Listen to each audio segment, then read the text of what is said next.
4.7 재보궐선거가 일주일도 남지 않은 가운데 오늘부터 여론조사 결과 공표가 금지입니다. 내일부터는 이틀간 사전투표도 진행이 됩니다. 남은 선거 기간을 좌우할 막판 변수는 뭐가 있을까? 최진봉 성공회대 교수를 모시고 얘기를 더 나눠보겠습니다. 어서 오십시오. 안녕하세요. 자, 마지막 여론조사 결과를 봐도 예. 국민의힘 후보가 대충 한 15에서 20%포인트 정도는 늘 앞서고 있는 것 같습니다. 예, 그렇습니다. 일단 이제 선거 결과, 여론조사 결과 마지막에 발표된 걸 보면 몇 개 언론사가 발표를 했는데 약간 차이가 있습니다. 말씀하신 것이 15에서 20% 이렇게 말씀해 주셨는데 한 여론조사는 20%, 21.5% 정확히 얘기하면 그리고 또 다른 여론조사는 15% 정도 차이가 났어요. 5% 정도 차이가 나거든요.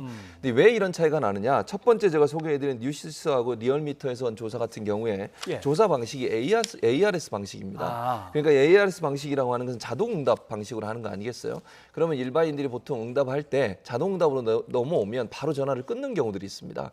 그러니까 응답을 잘 안 하는 거죠. 특히 이제 젊은 층이나 이런 분들 같은 응답을 잘 안 하시는 경향이 있어서 여기에는 차이가 지금 21.5% 정도 차이가 났고 또 하나 여론조사는 뉴스원하고 엠블레인 퍼블릭이라는 곳에서 조사를 했는데 여기에는 15% 정도 차이가 납니다. 약 5%의 격차가 생기는데요. 이 엠블레인 퍼블릭이라고 하는 곳에서 조사했던 조사 방식은 전화 면접 방식입니다. 그러니까 자동 응답이 아니라 직접 사람이 전화해서 면접해서 전화 응답을 받기 때문에 응답률이 좀 더 높을 수 있고요. 그리고 일반 ARS보다는 참여율이 좀 더 높을 수 있다는 점에서 차이가 나타났다고 봅니다. 그래서 이 두 가지의 차이를 좀 더 의미적으로 분석해 본다고 하면 현재 판세라고 하는 것이 여론조사 방법에 따라 약간의 차이가 있다. 즉 5%의 차이라고 하는 것이 추후에도 어떻게 바뀔지 하는 부분을 우리가 지금 현재로 예측할 수 없는 상황이다 이렇게 볼 수 있을 것 같습니다. 아마 오세훈 후보하고 안철수 대표 때도 조사 방식에 따라서 누가 더 유리하냐 가지고 한참 다퉜기 때문에 아마 짐작들을 하실 것 같습니다. 자, 내일과 모레 사전 투표가 진행이 됩니다. 지난해 총선을 보면 민주당이 워낙 유리하게 사전 투표에서 많이 얻었는데 또 왜 이렇게 숫자가 다 비슷하냐 지역마다라고 해서 뭐 조작이다 뭐 이런 의혹까지 나왔습니다만은. 보궐선거일이 공휴일은 아닙니다. 그렇습니다. 그러니까 사전투표에 많이 몰릴 수도 있겠죠. 그럴 가능성이 있죠. 아무래도 공휴일이 아니다 보니까 시간 있을 때 주말에 본인들이 직접 가서 투표하는 경향이 있을 거라고 보여지는데 일단 사전투표에 나오신 분들은 대체적으로요. 지지 후보를 이미 정하신 분들이에요.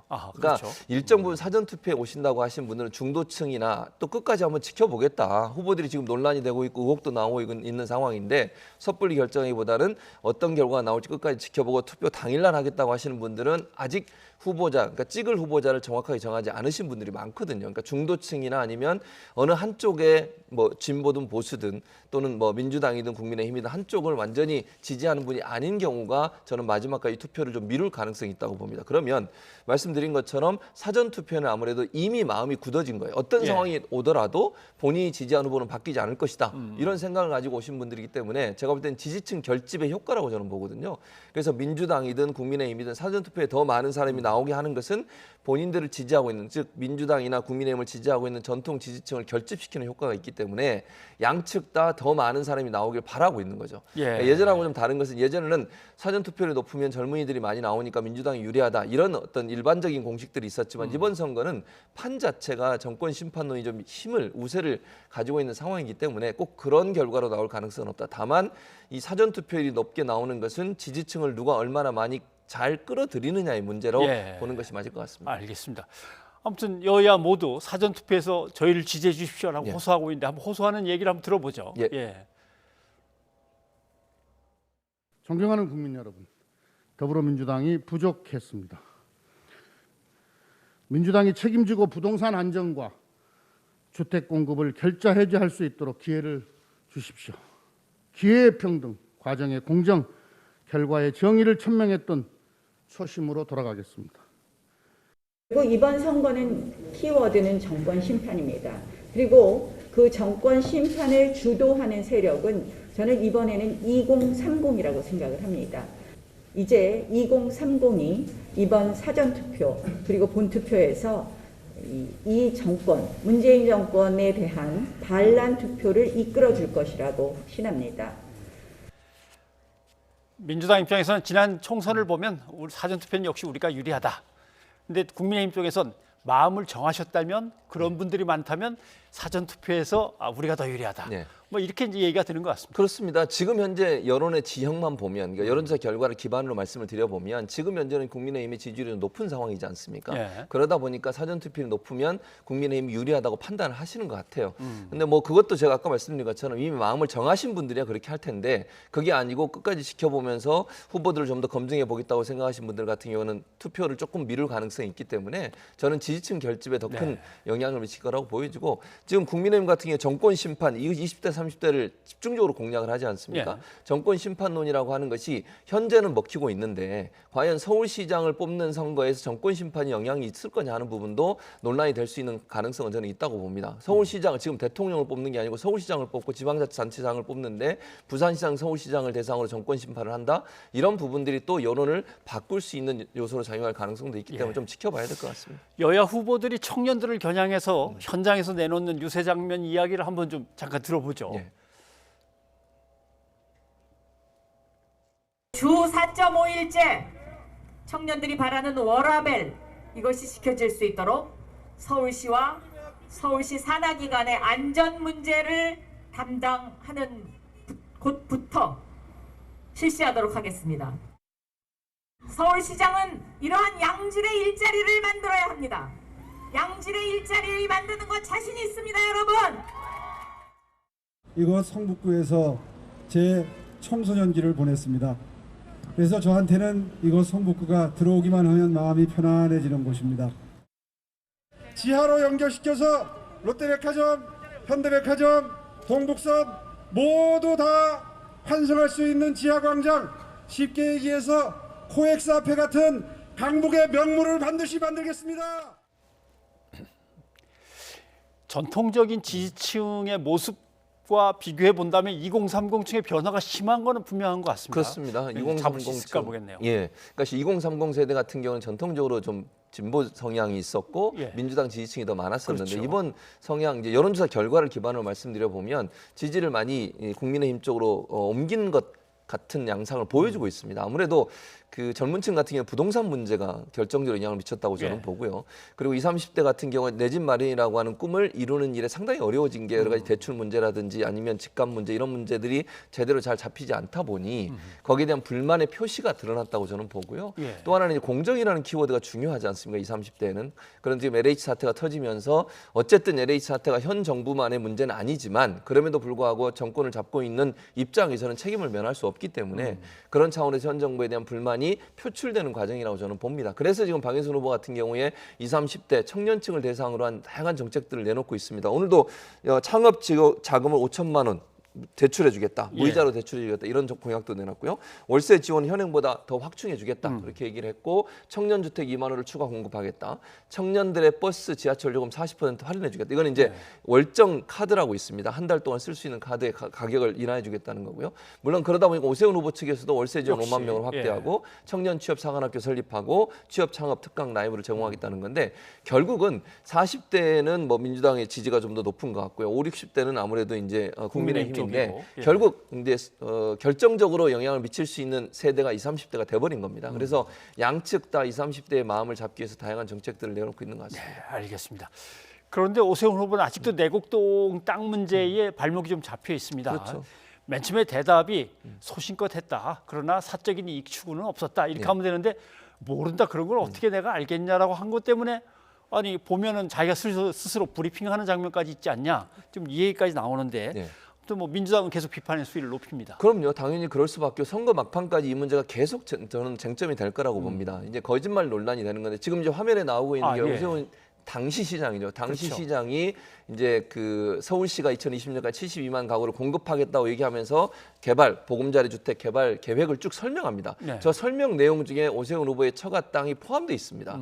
그러면 일반인이 봤을 때 저렇게 본인이 나와서 직접 브리핑까지 했는데 본인의 처가 땅이 거기에 포함된 걸 몰랐다고 하는 것을 믿을 수 있을까? 또 지금까지 3명이나 되는 분들이 나와서 직접 오세훈 후보를 봤다라고 증언을 하고 있는 상황에서 각각 다른 일을 하고 있고 연세도 다르신 분이 거짓말을 같이 입을 맞춰가지고 할 수는 없는 거 아니겠습니까? 그렇죠. 그걸 그렇게 모른다. 저분들의 생각이 잘못될 수도 기억이 잘못될 수도 있다 이런 식으로 몰아가기에는 해명이 깔끔하지 않아요. 지금도 많은 사람들은 오세훈 후보가 왜 몰랐다고 하고 가지 않았다고 계속 주장을 하고 있는지, 그리고 뭐 기억 앞에 겸손해야 된다 이런 뭐 시적인 표현인지 잘 모르겠습니다만 일반인들이 좀 이해하기 힘든 그런 발언을 통해서 본인의 기억이 틀릴 수도 있다는 뉘앙스를 보여주는 것도 오세훈 후보의 오락가락한 행보로 보여지기 때문에 이 문제는요, 거짓말 논란으로 뭐 프레임을 잡고 간다고 그러는데 이게 왜 중요하냐면, 이게 만약 거짓말이라고 하면요, 뭔가 감추기 위해서 거짓말을 했다라고 하는 추측이 가능한 겁니다. 그 뭔가 감추기 위한 것을 그럼 의혹을 또 확대해서 보면, 본인이 시장으로 있으면서 처가 땅이 있는 지역을 개발하기 위해서 그린벨트를 풀고 그 지역이 보금자리 주택으로 선정될 수 있도록 본인이 시장으로서의 어떤 직권을 남용했을 가능성을 우리가 예측해 볼 수 있는 겁니다. 그게 사실관계는 지금 확인되지 않았지만요. 그렇죠. 그게 아니라고 하면 거짓말을 특히 할 일이 없지 않겠어요. 물론 뭐 오세훈 후보는 아직도 본인은 가지 않았다고 그러고 그 거짓말이 아니라고 얘기하고 있기 때문에 제가 단정적으로 이 자리에서 말씀드릴 수는 없지만, 그게 거짓말 논란이 계속 확산되면 이건 거짓말 프레임의 문제가 아니고요. 그 거짓말이 왜 일어나게 됐는지에 대한 이유까지도 살펴봐야 되기 때문에 오세훈 당시 시장이 시장으로서의 권한을 남용했는지 하는 부분에 대한 논란까지도 번질 수 있는 내용이라고 봅니다. 알겠습니다. 자, 그리고 기억 앞에서 겸손해야 됩니다라고 얘기를 했는데 이제 사람 앞에서 겸손해야 되지 않냐, 이 문제가 터졌습니다. 그게 그렇습니다. 이제 용산 개발과 관련된 주민들과 경찰도 숨졌던 참사에 관한 건데 그거는 주민들이 폭력적으로 저항하는 걸 진압하다 그랬다. 이런 식으로 얘기했다고 이제 문제 제기를 했는데, 또 해명은 앞에 다 죄송하다는 얘기하면서 한 거라 맥락을 좀 읽어달라 그런 것 같습니다. 그렇게 얘기를 했습니다. 근데 사실은 앞에 뭐 맥락을 다 얘기한다 하더라도 저는 그 말 자체가 문제라고 생각을 합니다. 제가 볼 때는 뭐 오세훈 후보가 어떤 의도로 그걸 얘기했는지를 제가 분석해 본다고 하면, 본인이 생각하는 시장으로서 그때 당시 생각했던 일정 부분의 판단 내용이 거기 포함됐다고 보거든요. 그러니까 결국 경찰이 그렇게 대응할 수밖에 없었던 것은 그 철거민들이 거기서 어떤 폭력적인 시위를 하고 대응을 했기 때문에 그럴 수밖에 없었다는 그런 뉘앙스로 충분히 이해될 수 있는 그런 문장이라고 저는 보거든요. 그래서 저는 그 말은 정말 부적절하고 정말 잘못된 얘기라고 저는 생각을 합니다. 잘 아시는 것처럼 그 당시에 거기서 숨져간 많은 분들 다 철거민들이셨습니다. 본인들이 정말 월세도 못 낼 지경에 있으면서 장사를 하고 있던 분들을 개발하겠다는 이유로 다 쫓아내고 그걸 철거하는 현장이 있었지 않습니까? 그걸 온몸으로 막아내기 위해서 거기에 막루도 세우고 거기서 계속 버티고 있었던 겁니다. 그걸 용역을 동원하고 경찰이 거기를 그냥 방치하는 과정에서 그런 불이 나가지고 그런 불상사가 생겼는데, 그걸 폭력적인 어떤 저항 때문에 생긴 일이라고 이렇게 얘기를 하시면, 저는 이렇게 제가 다 반문해 드리고 싶어요.